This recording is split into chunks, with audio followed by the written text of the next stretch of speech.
Bien, bonjour à tous, aujourd'hui on se retrouve dans une nouvelle vidéo de chez Presafe. Donc aujourd'hui c'est une vidéo basée sur une carte mère, la Aorus Elite V2 B150. Et donc la voici.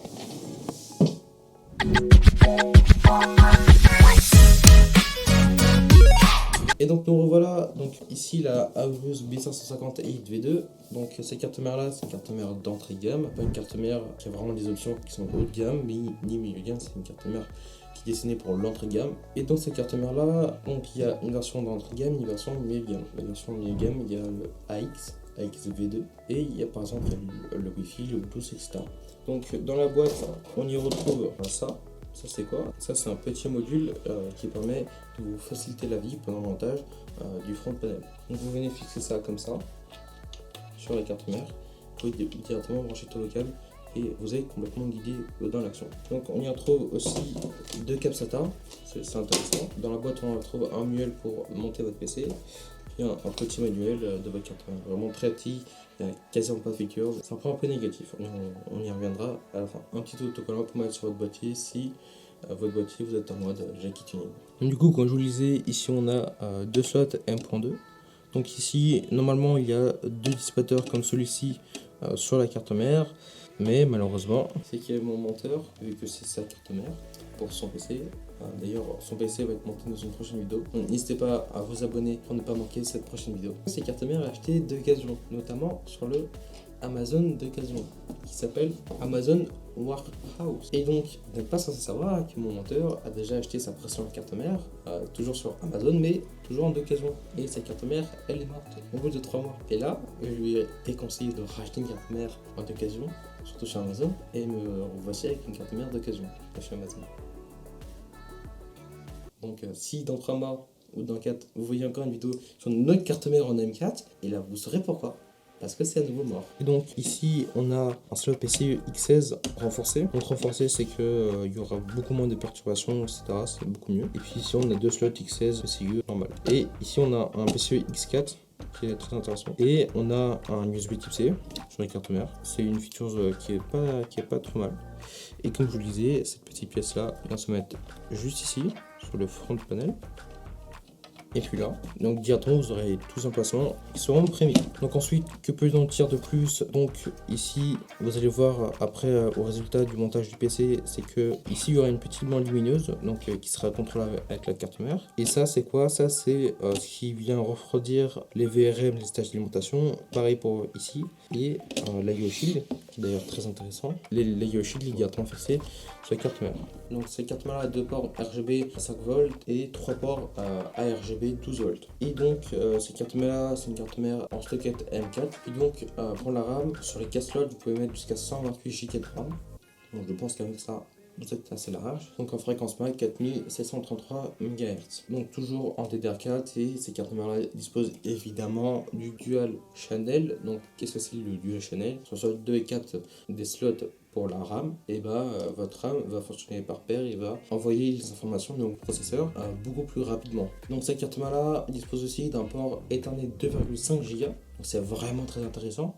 Pas besoin d'acheter une carte réseau supplémentaire pour votre configuration. Cette carte mère là aussi dispose d'une feature vraiment très intéressante. Donc c'est le Hybrid Fan. Qu'est-ce que c'est l'Hybrid Fan? L'Hybrid Fan, ça va directement se poser sur vos ports CH Fan. Donc en fait, ça va réussir à réguler la vitesse de vos ventilateurs ou même à arrêter directement vos ventilateurs en fonction de la température de votre carte mère et de la configuration. Car sur cette carte mère là, elle dispose de 6 sondes de température. Donc c'est vraiment très intéressant pour une carte mère d'entrée de gamme. Finalement, ces cartes mères là, qui sont on peut dire en globalité, c'est que c'est une carte mère d'une gamme entrée de gamme, mais finalement dans son aspect plutôt haut de gamme voire milieu de gamme, très intéressant. Même en termes d'apparence, si vous ne savez pas le modèle, je peux vous dire ça c'est une carte mère de... Ça peut très bien être une carte mère de série Z ou de série X pour chez AMD. C'est très intéressant. Mais malheureusement, on peut se rendre compte que cette carte mère là, juste en regardant d'un tout petit peu plus près, que c'est une carte mère d'entrée gamme. Parce qu'il y a seulement 4 ports SATA sur une carte mère.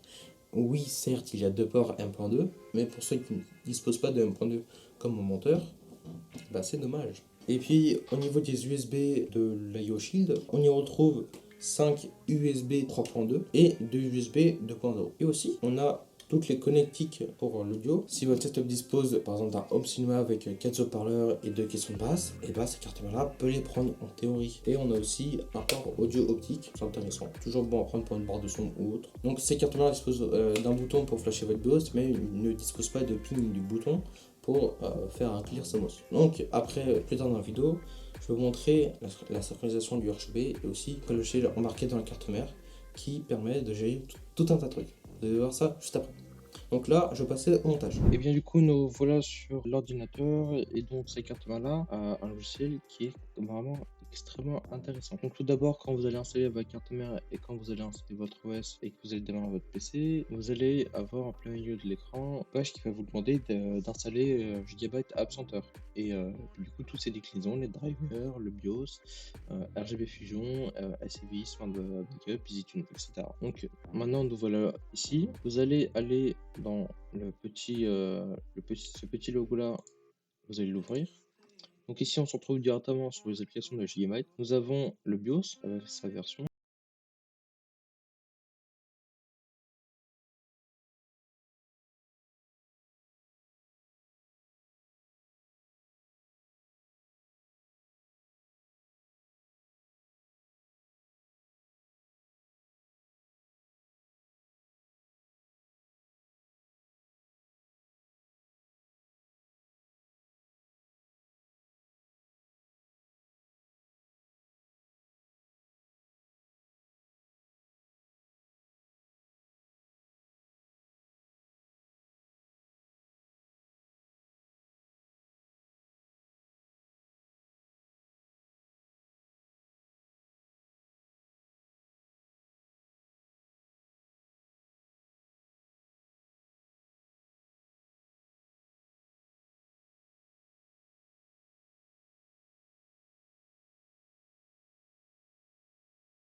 Que vous pouvez régler à votre saut, donc c'est maximum 100 degrés. Et puis dans ce petit onglet système alert, il y a gestion hardware. C'est une sorte de moniteur où vous pouvez voir les températures, caisse de ventilateur et le voltage. Donc ensuite on a les records que vous faites si vous faites de l'overclocking. Je pense que c'est une feature qui est pas mal les gigabytes. Franchement ils ont bien bossé. Et donc voilà pour ce petit micro logiciel. Donc là si vous cliquez juste ici, hop, ça me quitte le logiciel. Mais là non.